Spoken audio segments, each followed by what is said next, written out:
Years went by, woke to my dream. How are you? I am good, Rabia, thank you very much.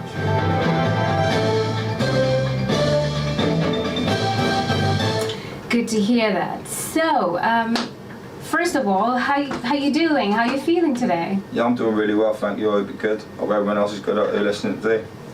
Yes. I know we had a pre-chat before our show, and gosh, I feel like a midget in front of you. We've been trying to settle my chair, and I have been, I've given up. It just wouldn't move. But there we go. It's all about you. Today is your day. This is to my listeners. I was speaking to Sammy, and I was ever so inspired by what he was telling me. Such a brave man, such a brave guy. I'm gonna stop talking. You are gonna start talking. Tell our listeners all about you, where you come from, a little bit of history, your childhood, and the like. So, firstly, I'm an upcoming artist, I'm a musician. I'm living in a place called Pontypool, it's a bit further up the valleys, and there's not too many people doing what I do from my way. So, I'm hoping that people see what I'm doing up around there and they see that anything's possible and they're inspired by what I'm doing, especially because the background that I come from isn't ideal at first, and I don't like to glorify it too much through my music, and I don't like to speak too much about it on air, but in previous years, I have suffered with addiction, with substances and alcohol alike. I found that music really helped me through some of my really dark times. I found that listening to lyrics in certain specific songs helped drive me towards positivity, and I thought that maybe if people would take any inspiration from the music that I'm producing, then it would make it all the while for me. It's been like a bit of a long journey. So I started out making music when I was young, playing instruments. How old were you? If you don't I was around about 11, 12 years of age when I started playing the piano at first. People used to laugh me in school and stuff for playing the piano. But the same people that was laughing then are the ones that sort of enjoying my music now. So the ropes is sort of switched around, I suppose. But yeah, I suppose I've always been different where it comes to music. I've always enjoyed music. Recently I've started taking music a little bit more serious. Started my own label last year, just at the end of the year in December, called SJ Music. So therefore I can start releasing my own music legally under my own rights. At the minute I'm a totally independent artist, so everything that I do is off my own back.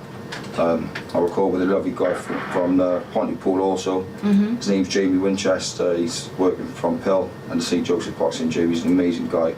And everything that I do, nothing would be possible without him, if I'm honest. He's been superb. So. Marvelous. So, like you said, music got you through hard times. Would you like to elaborate on that? Because I know it could be a sensitive subject, especially for our listeners as well, if they have been through the same experience. But it's all positive in the end, and I do want, personally, my listeners to know how did you get yourself out of that, dare I say, black hole? Yeah, it was a very dark hole sometimes. So how did it all start? I was always keen on sport as a kid. I played rugby at a high level. I was captain stuff, and then I had quite a serious injury where I broke my leg. I was unable to play rugby or sport after that, and as a result I was left on some strong painkillers for quite a long period of time. During that period I felt very isolated, and I did sort of start working on my music in that isolation time. That's where my music sort of first came in. I started just writing lyrics down, listening to instrumentals on my phone, practicing my bars in my room, and it sort of helped me through them stages. But then from there things sort of spiraled. I started using other substances, alcohol as well, multiple things at times. I experienced homelessness for many years, and I met my partner then. Her mother took me in. From there I sort of built a foundation and got sober. This was going back now, I've been sober a year this month.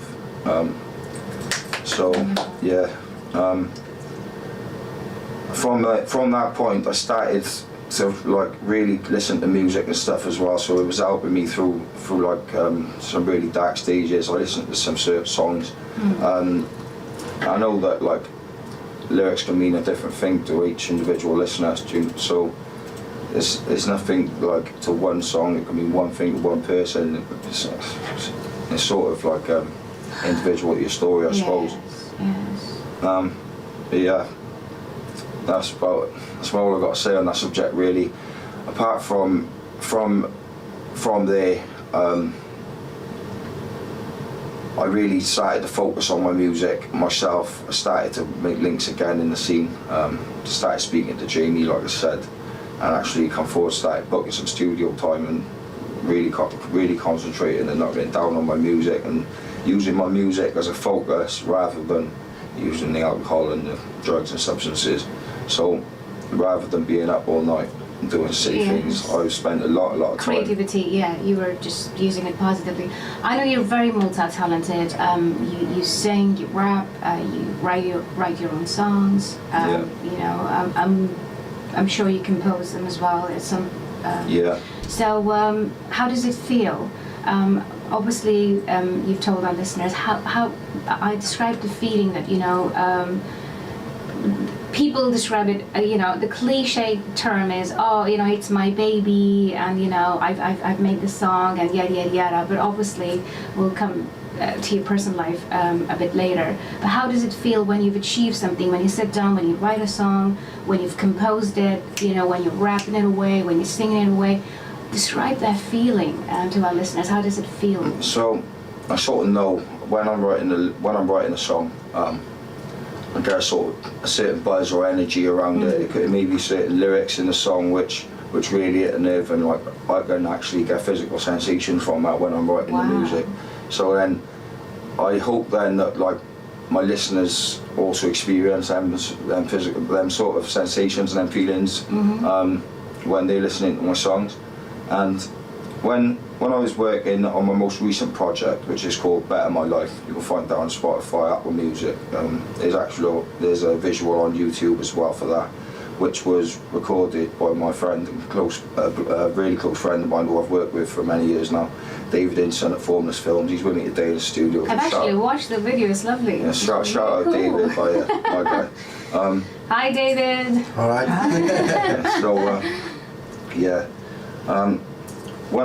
From the minute you walk in the studio, you sort of, before you record the song, you have a vision. You know why you have a vision in your mind of what you want it to sound like when the product's finished. So with this project in particular, I know I went back to the studio like 4 or 5 times because there were certain things I wanted to change, things I wanted to add.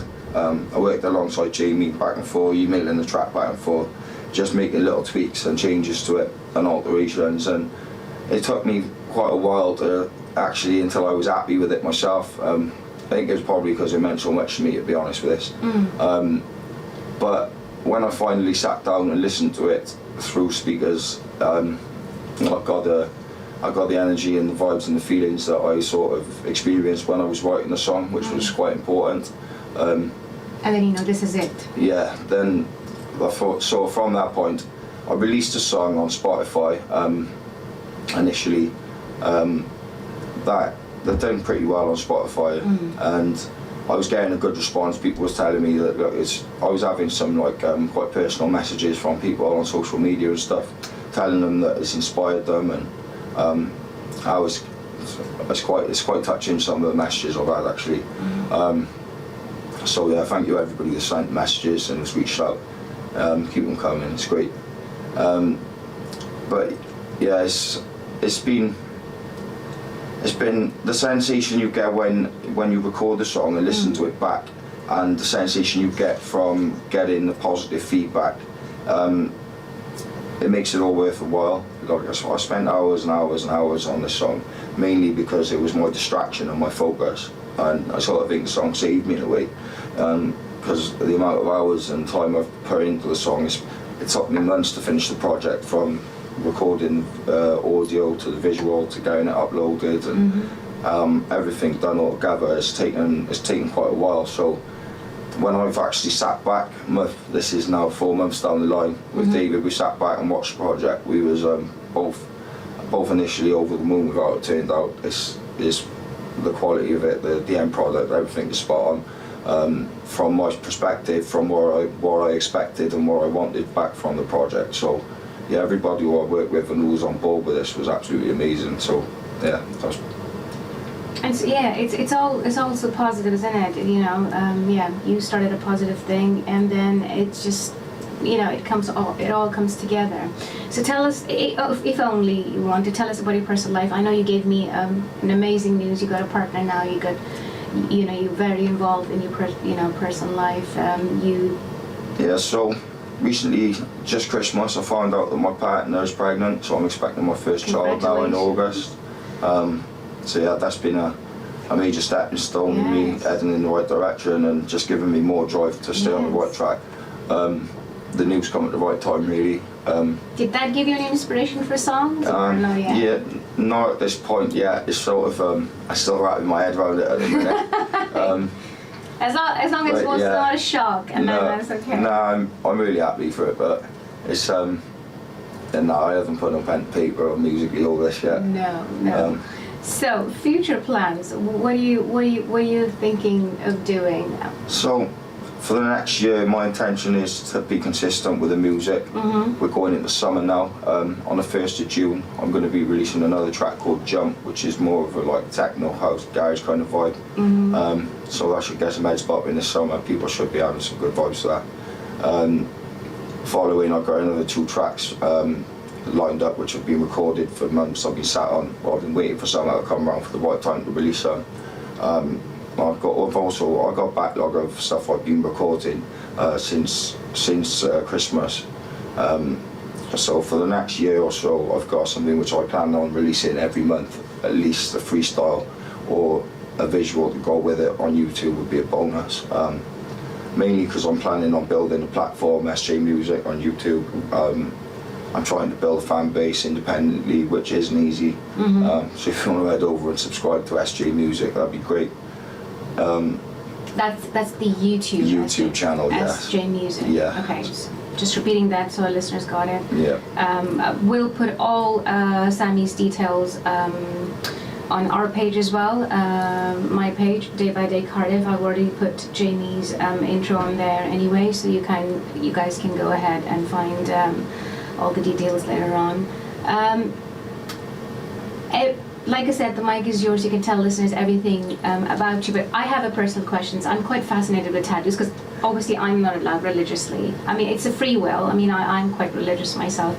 Are they just for fun or sentimental, or each tattoo has a story? I often ask this question that whenever my guests have tattoos, I'm like, why did you get them? Because I'm always fascinated by them. Yeah, so on my back initially, I got tattoos from one shoulder blade, the other the words never. What was the age? Tell me the age. I was 18 when I had that done. Okay, good. Okay. And there's a quote says, "Never give up, never back down." Wow, cool. It's just something it's a quote that I watched in a film called Never Back Down when I was young, and it's something that I've always lived by, and it's a motto that I've always sort of stuck by growing up. I was quite a rebellious youth, so yeah, it was kind of my motto at that point. A few years later, I lost a friend called Tyler. Sorry. He drowned in an incident. So I had 2 quad caps tattooed on my right arm for him, because I had one for my granddad who had also passed at a similar time, who I used to go on regular fishing trips with. So them 2 was their symbolism for them. I've got 2 face tattoos as well, as you can see.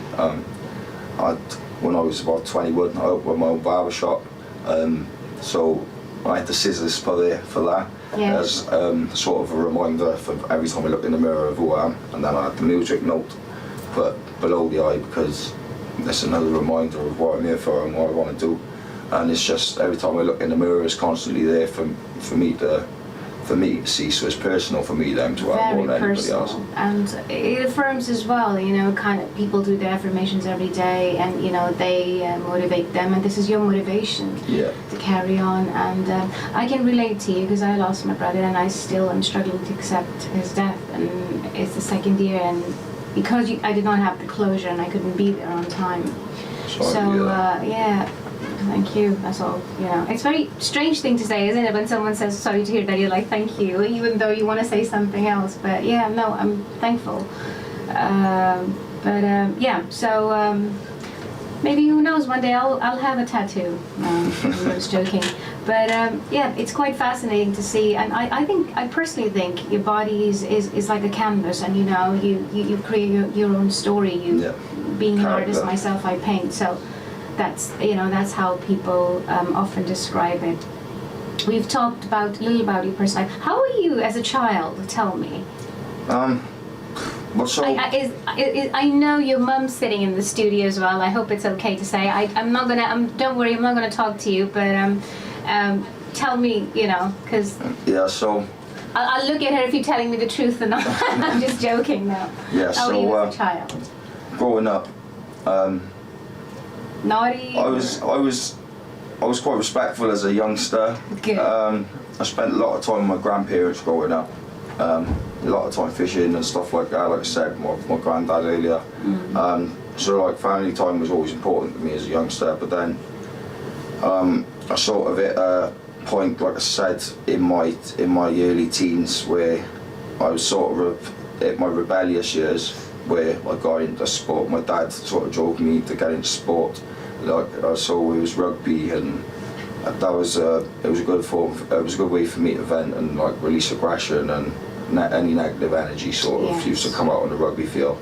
Obviously, I mentioned earlier then I had the injury, which that was sort of the beginning of the downward spiral for me, really, because that was where the isolation and substances came in.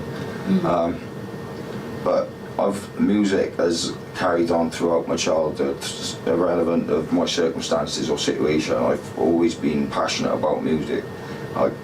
It was quite strange because I learned how to play classical piano as a youngster from the age of 7. Wow. But I was also listening to Eminem in my room and knew all his songs off by heart. So I've always had a wide genre of music which I've enjoyed working with and which I've enjoyed actually listening to and stuff. Even if I couldn't rap at the time, I was like practicing other rappers in bars, and I knew like full songs off by heart at the time. I was like 12, 13. I could rehearse every song from an album of Eminem. So I'm guessing by that you really like Eminem. What other artists inspired you? Tell me about your favorite musicians, artists. You mentioned classical music. I'm obsessed with classical music myself. So tell us about your favorite artists. Yeah. So when I was younger, I was fascinated by like Beethoven symphonies and stuff. When it comes to classical music, I was just sort of fascinated by how so many instruments could come together to make one sound, and that sort of impressed me from very, very young. And then obviously I took interest in the piano from that point and went down that road with it. And by the time I was like 10 or 11, I could read music and stuff and I could sit down at a piano and play near enough any song that I wanted to by ear as well. So I always had quite a good ear for music. I was like teaching my little cousin how to play like little songs from when they was young as well. So it's always been like something that's run in the family. My little cousin now, he's in university in London, in the Royal Music Academy in London. Marvellous. So he's doing really well. He's excelling in music also. So yes, it's And you like Eminem? Did you like pop music, rock music, or even I liked Eminem when it came to rap. That was what initially got me listening to it. And then obviously the UK scene came in, and we had like Skepta back in the day and Wiley, and then like JK coming up through and stuff like that. We had loads of people who sat with Paving Stones, and then we had likes of Wesley and stuff from Wales, Gavin, people like they opened the doorway then with like JDZ Media and stuff like that, and they like gave the likes of me inspiration to show me that it was possible. So I big up all that man as well. So yeah. Great, marvelous. I do have a tradition, well, two traditions. I asked my guest towards the end of the show if they had a message. It could be literally anything. You could quote something from a book, from a film, yada yada yada, or something that inspired you in your personal life, or a message from your own thoughts. If you wanted them to take one thing from this interview today, what would that be? And take your time. I just like, if anybody out there who's battling with addiction or homelessness, or they're really feeling like there's nothing left in life for them. I felt like that at one point too, and you know, it's not always easy, but I hope that people see that what I've done and what I'm making happen, and see that anything is possible, and they are inspired. Even if one person is inspired by my story, then today's been all the more worth a while. So basically, yeah, the bottom line is never ever give up, which I know you see it written everywhere, all over the walls. You see it all over the Instagram and yada yada yada. Personally, I'm very lame when it comes to social media, but the actual words, they do have a lot of power and meaning if you really, really, stick to them. And not giving up takes you. I mean, if you look at history, people who have not given up, they got somewhere. They have. Now we talk about them, they're part of important history, XYZ. And I think that is a very interesting and very powerful message. Just never ever give up. Because losing hope doesn't get you anything, but if you carry on, you will get somewhere. Good news, I know we did have some technical difficulties, which I shouldn't say online, but there we go, on air. We will be playing your song, which I'm really, really excited about. My editor just have given me a good news, he's just sorting that out. So second part of my tradition is I asked my guest if you wanted me to play a song. But I'm guessing you would want me to play your song rather than your favorite artist. But if it was not your song, who would that be then? God. Don't say Eminem. No, you've put me on the spot now. Massively. See, that's so. There's so many loyalties in the scene at the minute. I don't know what to say. Yeah, I'll pass on that. I think at the moment, if that's all right. Yeah, that's fine. We'll simply play your song. As it's just literally as we talk being delivered in my card, so that's fine. So when are we expecting your next video? My next audio will be dropping on all platforms, on Spotify, Apple Music, Amazon Music, on the 1st of June. There's a track called Jump.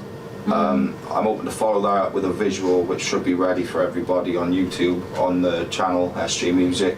I'll follow that up hopefully before the 1st of the next month, but that then again will all come down to editing time and stuff like that, but the visual should be following certainly within the month of June. Cool. Like I said, while we're waiting for your song to play, it will be literally a second. If there's anything else you want to tell the listeners, Mike is all yours. I know it's when I go home, I would like, oh darn it, I should have asked this question, I should have asked that question, and I'm not talking about just the interview, anywhere. So maybe you would go home and you'd be like, oh, I should have said this to the listeners, or that message could have given them some encouragement. So yeah, the mic is all yours. Yeah, I'd just like to say, if there's any youngsters out there that's listening and they're keen on music and they're interested, then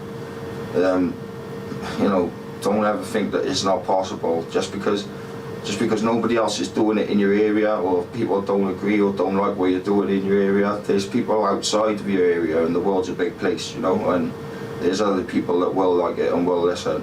And I've been persistent over the years. I haven't always had the feedback that I wanted or that I felt like I needed, but lately the music is speaking for itself, because I'm enjoying doing what I'm doing now finally. And I think that reflects and shows. So just stay passionate about what you're doing is my main message, really. Just keep going and don't ever give up. Exactly, and On that note, I would like to say I will speak to you and you will hear from me next week, hopefully. We got amazing guests coming up, just like Sammy. And like you said, never ever give up. And also, I know addiction is a massive, massive problem at the moment, especially in youngsters. We all have children, and obviously people who don't have children, if you cannot relate, I understand.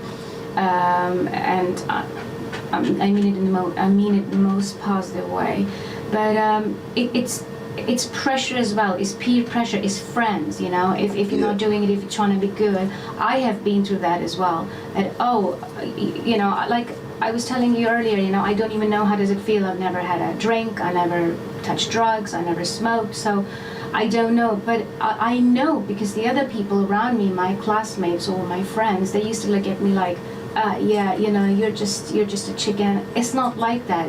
That's how I was raised. You know, we were given some morals, and I, you know, just stick to them. Don't give in to the pressure. On that note, I am going to say goodbye to my listeners. And Sammy, thanks ever so much. It has been an absolute pleasure talking to you. I hope you enjoyed the chat as well. I will go and play your song now. And yeah. Thank you, Rabia. No, thank you. There you go. Enjoy, and thanks ever so much. Yeah. And we're stuck in the How is CETA funded, and where do you get your money from? Yeah. The simple answer? I was stuck in the same routine. Years went by, woke to my dreams. I was stuck in the same old trap, fucked off crack, same old fiends. I swore that I'd never go back. That life there just wasn't for me, nah. I just wanna better my life, so I'm writing tracks and copying beats.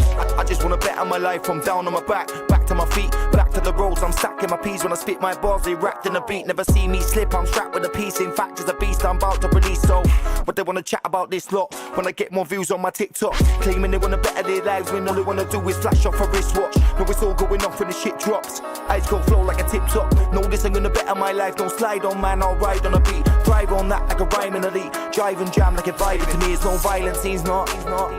Cause they don't wanna better their lives. No way. No, they don't wanna better their lives like me. Be doing this here to the END. Can swear that down on my yellow get feet. The D-I-E. I'm a Welsh lad with a real wide dream. And I 3, 2, 1. Let me go straight back in, I'm not done. This time next year I'll be #1. And if I'm not, I'm still having fun. I don't wanna claim I'm bagging no guns and catch me on road, I'm back in my fun. See, all I wanna do is better my life. That's why I put it on song.